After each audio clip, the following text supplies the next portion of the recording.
सभी को सुरेश स्वदेशी का नमस्कार। साथियों, आज जो देशभक्ति गीत कविता की श्रृंखला है उसमें एक नया गीत मैं जोड़ने जा रहा हूं और वो गीत है बिगुल बज रहा आज़ादी का। ये जो गीत है रामचंद्र द्विवेदी प्रदीप जी ने लिखा है और बहुत पहले का लिखा हुआ गीत होना चाहिए ये मेरी नज़र में। पर जो इसमें विचार व्यक्त किए गए हैं रामचंद्र द्विवेदी जी द्वारा वो वर्तमान समय में भी एकदम सटीक है। भारत की स्वतंत्रता को, भारत की रक्षा को लेकर के अगर कभी सबसे बड़ा खतरा उत्पन्न हुआ है तो वो इस देश में जो गद्दार छिपे हुए हैं, इस देश के जो बनने का ढोंग रचते हैं, उन्हीं लोगों से रहा है। ये चाहे प्राचीन काल रहा हो, ये चाहे मध्यकाल रहा हो, ये चाहे वर्तमान काल हो, हमेशा इस देश में छिपे हुए गद्दारों ने ही जो है इस देश को पराजित करने में सबसे बड़ी भूमिका निभाई है। तो रामचंद्र द्विवेदी जी द्वारा जो गीत लिखा गया है उसमें इसी बात को बहुत ही मुखर रूप में प्रस्तुत किया गया है कि इस देश में जो गद्दार छिपे हुए हैं, जिसको हम टुकड़ा टुकड़ा गैंग कह सकते हैं।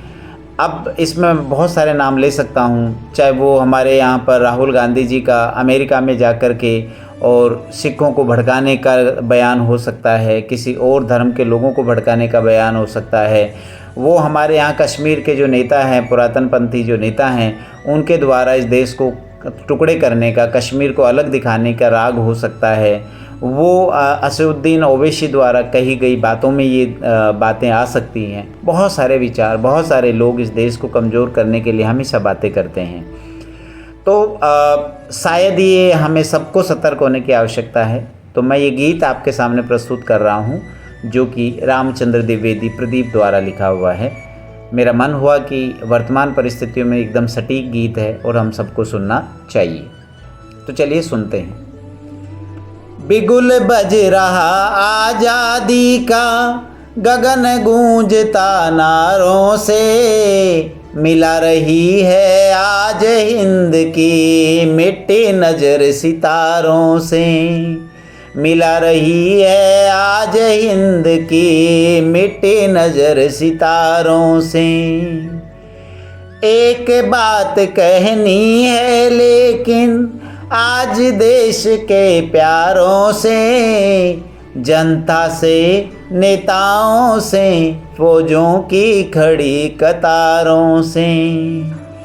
कहनी है एक बात हमें इस देश के पहरेदारों से, संभल के रहना अपने घर में छिपे हुए गद्दारों से, संभल के रहना अपने घर में छिपे हुए गद्दारों से। झांक रहे हैं अपने दुश्मन अपनी ही दीवारों से, संभल के रहना अपने घर में छिपे हुए गद्दारों से। ए भारत माता के बेटों, सुनो समय की बोली को, फैलाती जो फूट यहाँ पर, दूर करो उस टोली को। उस टोली का मतलब मैं वर्तमान में जिन जो बातें होती है वो टुकड़ा टुकड़ा गैंग होती है जो हमेशा भारत को तोड़ने की बात करती है, उस टोली की बात कर रहे हैं। तो फैलाती जो फूट यहाँ पर, दूर करो उस टोली को, कभी न जलने देना फिर से भेदभाव की होली को, जो गांधी को चीर गई थी याद करो उस गोली को, जो गांधी को चीर गई थी याद करो उस गोली को। ये भेदभाव की होली जो हाल ही में राहुल गांधी जी ने अमेरिका में जाकर के कहा है कि हो सकता है कि भारत में सिखों को जो है पगड़ी पहनने की अनुमति ना मिले। तो ये जो बातें हैं भेदभाव करने की, समुदाय के समस्त राष्ट्र के लोगों को एकजुट होने से बिखेरने की, वो नहीं होनी चाहिए।